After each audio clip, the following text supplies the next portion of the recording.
พากันฟังธรรมะก่อนฉันเด้อเหตุการณ์ในบ้านเมืองเรานะตลอดถึงวงการคณะสงฆ์เนี่ยชาวบ้านตลอดถึงญาติโยมที่เป็นคนติดตามข่าวในโลกโซเชียลนะเวลานี้เกิดความสลดหดหู่นะเออในข่าวที่มันเกิดขึ้นในแวดวงของคณะสงฆ์นี่เออคิดไปคิดมาก็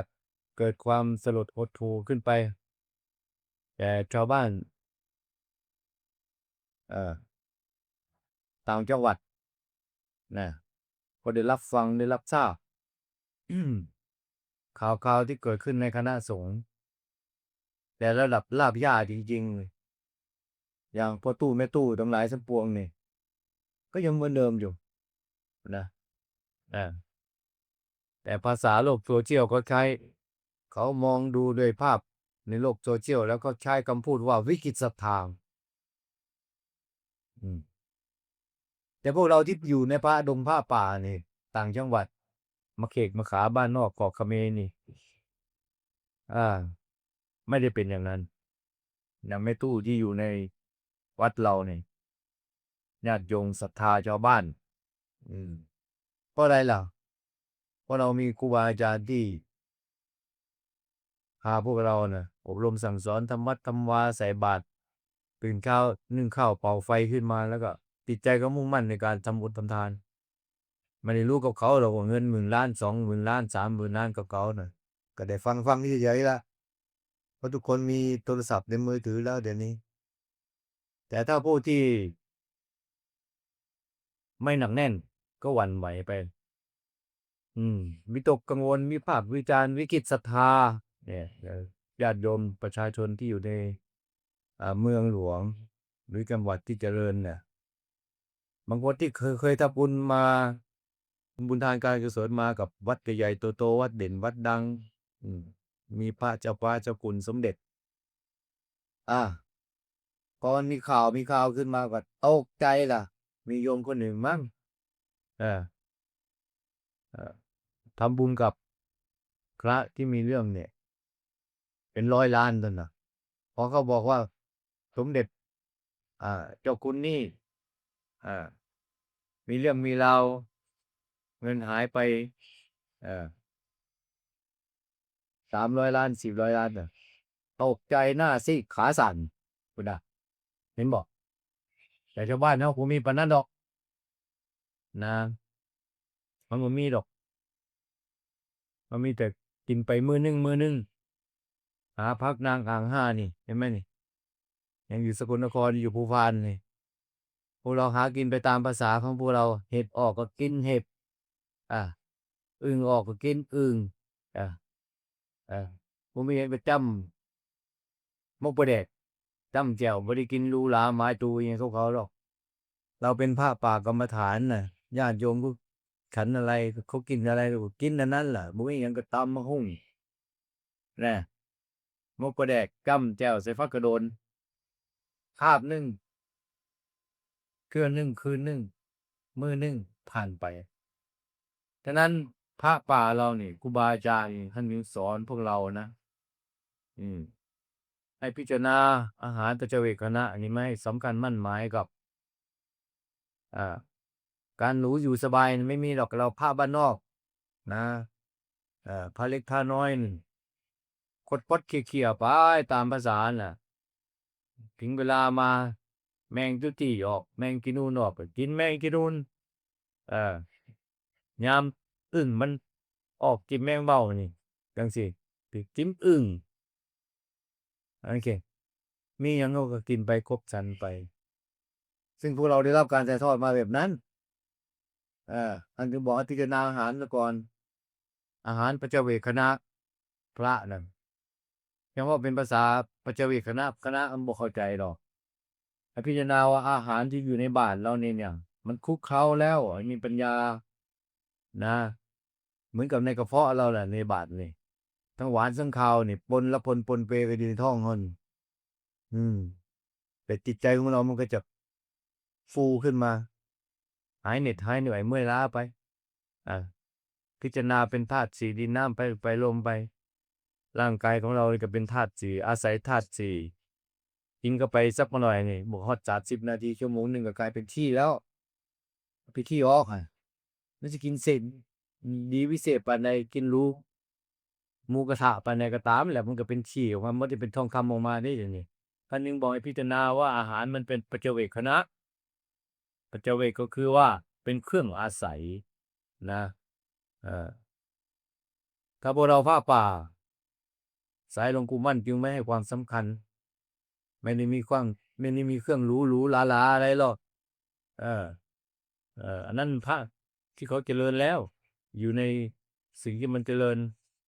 กินหรูอยู่สบายแม่นความเจ้าบวชมาแต่เล็กแต่น้อยเรียนศึกษามาเป็นมหาปรริญญานั่นปรริญญานี่บ่เคยออกมาสัมผัสในดงในป่าก็เลยบ่เห็นว่าผ้าป่าอยู่ยังไงแต่ผ้าป่าเราได้รับการฝึกขัดเกลาครูบาอาจารย์พาแนะนำแบบนั้นนะอย่างนี้แหละถึงมาก็บิณฑบาตขอทานกินพอเราไปพิจารณาดูกับเรากับลูกพ่อให้พ่อนาหมาเต่านี่แล้วลูกเจ้าให้เจ้านานี่แหละบวชไปบวชมาก็เห็นทุกข์พ่อแม่ก็อยากให้ลูกสบายก็ไปบวชเป็นเนนบวชแล้วก็เรียนมหาปรริญญานั่นปรริญญานี่ปรริญญา4ปรริญญา9เอาไปเอามาก็บ่ได้คืนมาหาพ่อแม่อยู่บ้านให้บ้านนาล่ะทั้งนั้นแหละนี่อย่างพวกภาคอีสานนี่ก็ต้องลูกเต้าไปเรียนเป็นมหาปรริญญานั่นปรริญญานี่กินหรูอยู่สบายแล้วบ่ได้ตากแดดตากหน้าล่ะหลังบ่ได้สู่ฟ้าหน้าบ่ได้สู่ดินแล้วบางคนกับลืมพ่อลืมแม่ไปซ้ำพุ่นนะ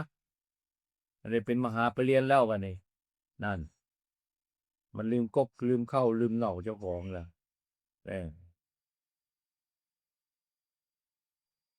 พอเรามาศึกษาแล้วนี่มันก็จะเกิดความย้อนแย้งเนี่ยอย่างพวกเรานี่เหตุวิกฤตศรัทธาที่ก็ว่ากันนี่ผู้บางคนแบบพี่ภาควิจารณ์พระวัดบ่เข้าเขาเจ้าบ่นกเมาอยู่พ่อปานนั้นนี่นอกนั้นพวกนั้นก็ปลอมปนมาบวชทำท่าทำทางหาอยู่หากินญาติโยมผู้บ่ฮู้เรื่องฮู้ราวก็เฮ็ดบุญทานการกุศลไปพอแล้วจังซี่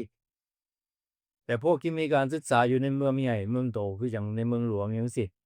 พวกปัญญาชนนี่เว้าอยู่พอปานนั้นน่ะเป็นตรรกะเป็นปรัชญาความถูกต้องควรแต่ปฏิรูปปฏิเสธปฏิวัติศาสนาสังคมตรวจสอบไปแล้วบัดลองออกมาเบิ่งบ้านนอกมันเป็นจังไดอย่างอาจารย์เว้าล่ะอันผู้เว้าอยู่ในโลกโซเชียลน่ะให้ง่ายล้นให้น้อยบ่เต็มนะคือคนมีก็มีแล้วก็บ่ได้สนใจใยดีพวกทุกข์ๆยากๆล่ะอย่างอาจารย์เคยพูดในโลกโซเชียลหลายแห่งว่าพระเราเนี่ยเป็นบุรุษไปรษณีย์ได้เด่นเป็นนาบุญของโลกแต่ต้องปฏิบัติตัวเองนะสอนตัวเราเองให้ได้ซะก่อนค่อยไปสอนคนอื่นอย่างนี้ล่ะพิจารณาลึกซึ้งจริงๆแล้วเนี่ยความเป็นพระนี่จะว่ายากก็ยากจะว่าง่ายก็ง่ายเหมือนกับขุดบ่อน้ำนี่แหละถ้าโชคดีมีบุญญาบารมีก็น้ำก็ตื้นขุดก็ได้น้ำมากิน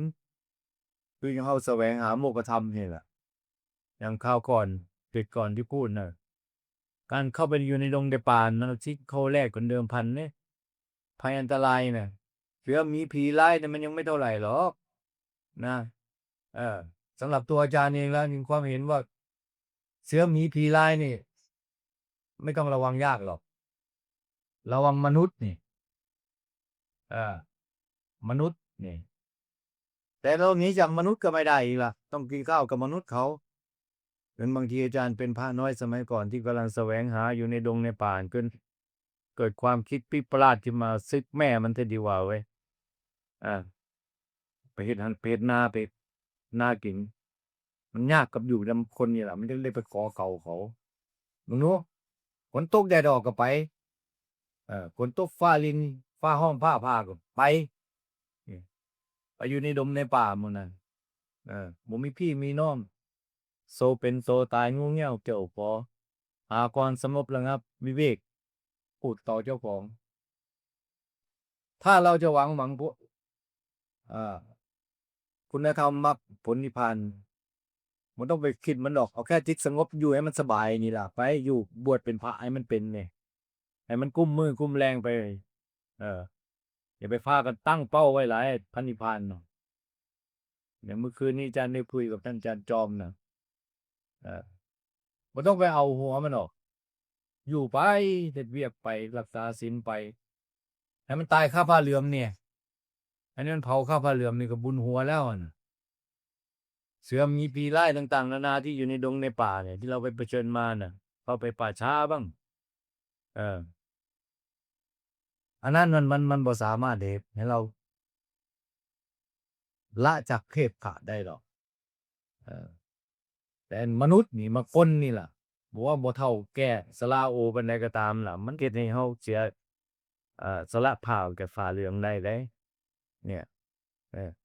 อย่างบางคนไปวิพากษ์วิจารณ์สติสตังค์ว่าซั่นมันขึ้นกับหัวเจ้าของเสียหมดล่ะเออ ถ้าเรามีความหิริโอตปปะมีความละอายแล้วเออเกรงกลัวต่อบาปแล้วไม่ว่าที่ลับที่แจ้งคนไม่เห็นหรือคนเห็นก็ตามแหละนั่นแหละมันเป็นธรรมเป็นวินัยน่ะแม้กระทั่งอยู่ในดงในป่ามันก็เกิดความกล้าหาญเนี่ยอย่างอาจารย์ทูตในคลิปก่อนถ้ามันเป็นมันตายมันก็ยอมพิจารณาว่ากรรมเราเคยทำไว้แล้วบัดนี้เราจะใช้กรรมให้มันได้ผลนี่เห็นไหมล่ะ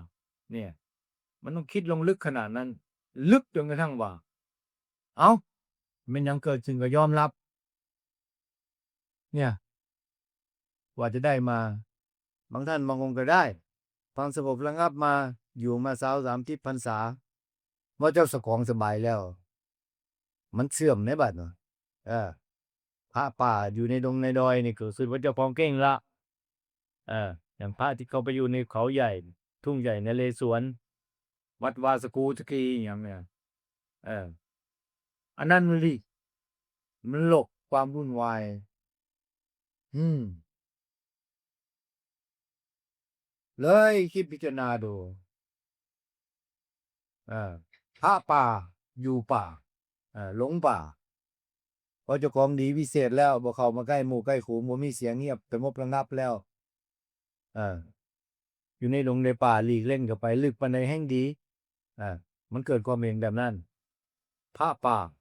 อ่าหลงป่าก็น่าขำเนี่ยว่าเจ้าของสบายแล้วโอ้ยสุขดีสุขเดีอยากให้พี่ให้น้อง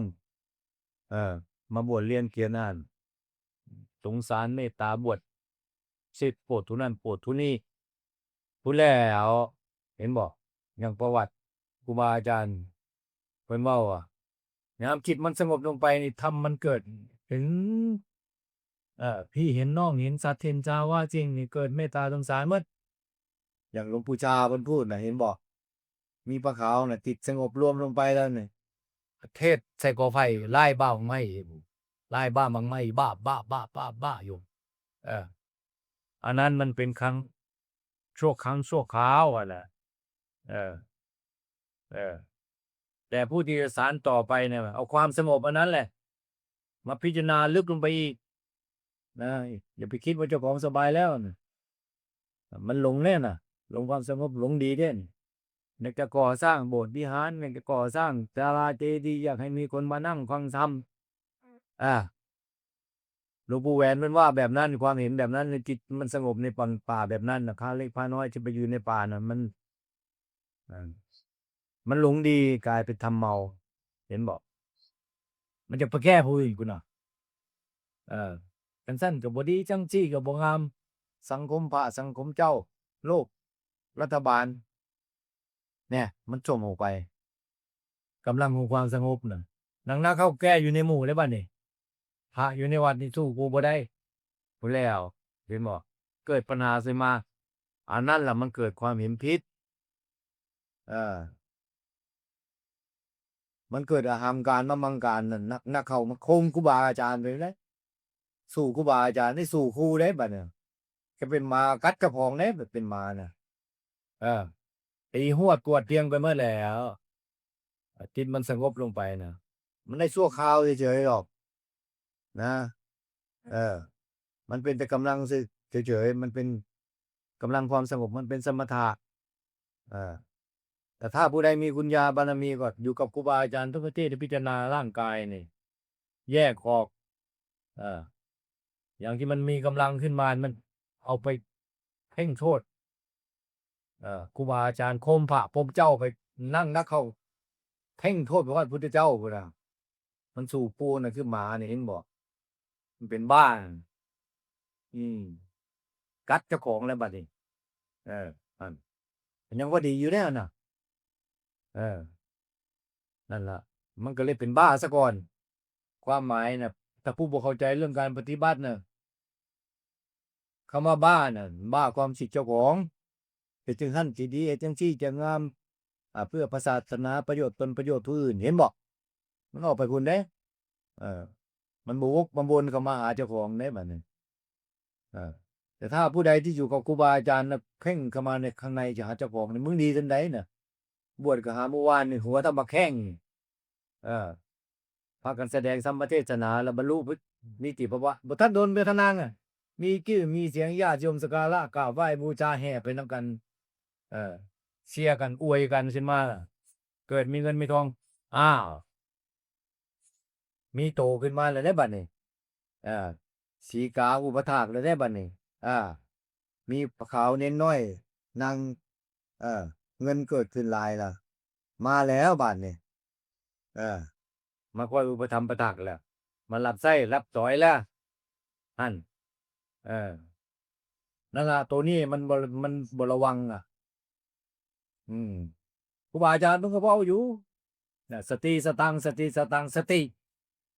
เออมันหลงเศร้าไปติล่ะเออเออตัวอยู่ใกล้มันบ่ระวังเออเป็นซั้นเด้บัดนี้เออคุ้นเคยกันไปบ่ผู้ลางคนก็ลูกตายเสียเมียตายจากผัวไปซาอุเมียทหารแหน่เมียตำรวจแหน่เมตตาสงสารเข้าวัดเสพัดภัตตวีก็มาผู้ลางคนก็ไปเมืองนอกเมืองนาก็กลับมาเป็นมาดามเด้เออเป็นมาดามพระพุทธเจ้าก็บ่เข้าใจแล้วมีลูกศิษย์เป็นมาดามเด้มาดามตายห่าไปซะไปเมืองนอกมันก็รับใช้เขาเป็นขี้ข้าก็ไปร่างทรวมอยู่เพื่อที่ได้เงินมาน่ะกลับมาเมืองไทยก็แต่งสวยล่ะเออ ทางพ่อทางแม่อยู่เมืองไทยก็เข้าใจว่าลูกกูได้ผัวฝรั่งต่างชาติมาเป็นหยังอีห่าน่ะมันไปล่างส่วนอยู่เมืองนอกพู้นกว่าที่ได้เงินมาน่ะเห็นบ่ข้าวเสียก่อนน่ะไปรับจ้างอยู่เมืองนอกจนพอแฮงจนมีเงินกลับมาซื้อที่ดินที่ดอนสร้างบ้านสร้างเรือนอยู่ในเมืองไทยลบมาแม่ยกให้น้องอ้าวตายห่าแล้วบัดนี้เฮ็ดจั่งใดบัดนี้ทุกข์ยากหลายกินยาฆ่าตัวตายเพิ่นเห็นบ่เนี่ยฉะนั้นพวกเราที่เป็นชาวไทยในช่วงนี้พลิกจิตพลิกใจของเราซะนะเออที่เขาพูดว่าวิกฤตศรัทธาน่ะเกิดอารมณ์กระสับกระส่ายตกเต๋าเง่าหงอยอย่างงี้เออให้เรามองว่าโลกมันเสื่อมทรามเดี๋ยวนี้วัตถุมันเจริญอืมมันก็หลอกต้มกันอย่างพวกคอลเซนเตอร์ทั้งหลายทั้งปวงนี่เนี่ยนั่งรถมาเมื่อวานนี่ฮอดธนาคารกูไหนเดี๋ยวนี้อาพากันเป็นคอลเซนเตอร์น่ะหมู่เจ้าเอาเงินไปฝากเขาหลายๆบัดนี้เออบ่ได้ใช้แล้วบ่ได้ใช้เออนี่ฉะนั้นโลกมันเลยอยู่ยากนะแต่ถ้าอยู่ในสังคมเมืองก็ยิ่งหนักเข้าไปใหญ่แมคโคร Lotus 7-Eleven ทั้งหลายทั้งปวงเงินก็หายากเด้พวกไทบ้านเราพวกอีสานก็ขับรถแล้วก็ใส่มอเตอร์ไซค์เข้าไปแล้วไปขายลอตเตอรี่อาอันขับไปเบิ่นหยังแน่น่ะเป็นเงินเป็นหนี้เด้หนี้ธ.ก.ส. นั่นน่ะมาหาไส้หนี้เขาน่ะกลับมายามสงกรานต์ปีใหม่ก็เอาแล้วซุ่มแซวกันกินเหล้าเมายากันพ ฟ้อนกันอยู่หน้าห้านลึมลึมลึมอยู่อ่าฉะนั้น เขาก็เลยวิพากษ์วิจารณ์คนอีสานนี่บ่เอาจริงเอาจังอีหยังดอกมักม่วนจะว่าบ่นั่นนะก็บุญบั้งไฟยิ่งกับบุญพาเวทก็ม่วนมีเฉพาะปานนั้นล่ะพอเสียงแคนเสียงคลิ้นเกิดขึ้นก็เดี๋ยวนี้แฮมมีตู้เบิกลำโพงเครื่องเสียงลดเสียงพุ่นน่ะเออเมื่อกี้นี่เครื่องมันดังหลายพากันไปแห่บุญพาเวท เสียงดังจนหวั่นไหวหมดเฮ็ดจั่งใดบัดนี้โอ๊ยกรรมมันสิเกิดแล้วเทวดาสิสอนแล้วเพิ่งแล้วลงมาน่ะว่ายุมหัวเอาซุมแห่พระเวทน่ะซุมแห่บุญน่ะพระตายสิว่าจั่งใด อันนี้บ้านเฮานี่ก็ระวังนะ จันนูเห็นพระกันใส่เสียงดังหลายเพิ่งร้อยหังพุ่นน่ะอยู่ในนี่มันตื่นแล้วมันโยดลงมาเบิดหังน่ะ ใส่พวกกันแห่พระเวทอยู่โอ๊ยแล่นกันกระเจิดกระเจิงพระแล่นมาได้ติล่ะอายุมหัวพระเอาตายเลยพระผู้เฒ่า เว้ยเจ้าล่ะแม่